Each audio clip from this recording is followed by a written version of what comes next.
go ahead and get into this. I'm going to do a quick check with you on the deal. We're here, podcast, Ralph's Pound for Pound Breakdown, coming at you. So, well, I'm doing this one on the fly. Apparently, just throwing out some random fucking news that I heard, which is, to me, one of the most devastating fucking things I could hear all goddamn day or week. UFC 214, Jon Jones, Daniel Cormier. Woohoo! Jon Jones is the baddest dude on the planet. We know that. We found that out now. What the fuck, dog? Jon Jones pops. He pops on a fucking drug test for after the fight. Before the fight, clear. After the fight, it's all fucked. Matter of fact, I'm going to tell you exactly what it's about. I can't remember exactly the thing that he popped for, but it definitely was a PED. And the dude, it was a performance enhancement drug, and it's fucked. He failed a drug test. Dana White says he confirms it. Jon Jones' manager releases a statement on positive drug test. Jon Jones is not necessarily being stripped from with his belt yet, but it's going to happen. We all fucking know it's going to happen. So while I sit here and describe this to you, I'll tell you right now that the statement was, we are all at a complete loss for words right now. Jon, his trainers, his nutritionists, and his entire camp have worked tirelessly and meticulously the past 12 months to avoid this exact situation. We're having the samples tested again to determine the validity of source of contamination.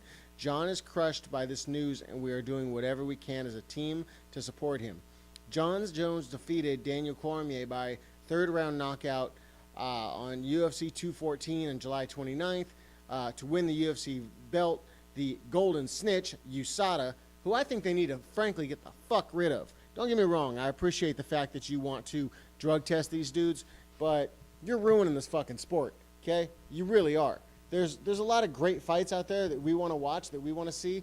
I don't give a fuck if a dude takes a dick pill and decides to fight. I don't give a fuck if a guy is out there using a little mild something. You motherfuckers are taking everything and trying to make this so goddamn stingent. You're ruining the fucking sport for us. So, that being said, Jon Jones right now is in a whole heap of shit.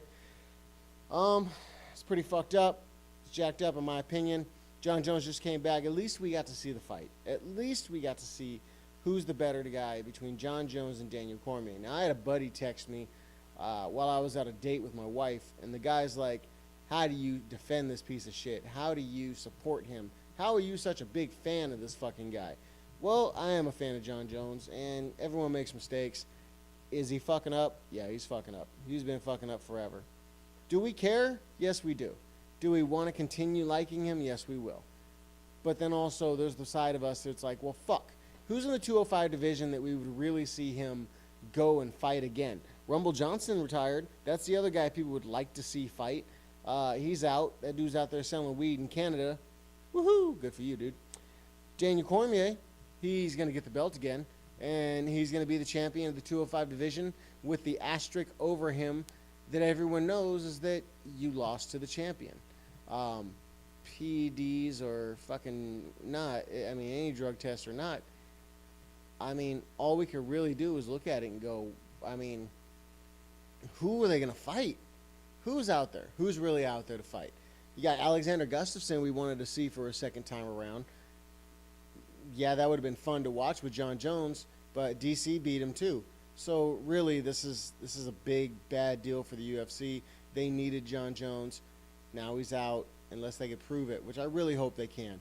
I hope they can go back and they can find that Jon Jones had, maybe the pills or whatever he was being given was stirred in a bowl that previously had something that wasn't totally scraped away. That's happened in the past. Maybe it just wasn't designated on the labeling and it was stuck in there by the nutritionist company that they added this, but they didn't add it to the ingredients. That's also happened. How does it help Jon Jones in any faction of the way? For the simple fact that he's fucked up before. This is fucked up for him in many, many aspects because he's had these problems before in the past, and it really is gonna go against him now. It's really gonna go against him a lot. So we'll have to wait and see what happens. So this is Ralph's Pound for Pound Breakdown, telling you that we got bad news about Jon Jones. We got more news to talk about other than that, but for this one, I'm going to cut it right now. I'll post it to YouTube. I'm going to let y'all see it, and I'm going to come back here in a minute and do another one of these, talk about the Mayweather, Conor McGregor, I don't want to say fanatic. I'm going to talk about this bullshit because there's a lot going on with it. It's fun to watch, though. It's really fun to watch. It's this Saturday. I'm glad they didn't make us wait a long time. So, anyways, thanks for watching. Subscribe, click, share, link, like, comment, yada, yada, yada. Later, bitches.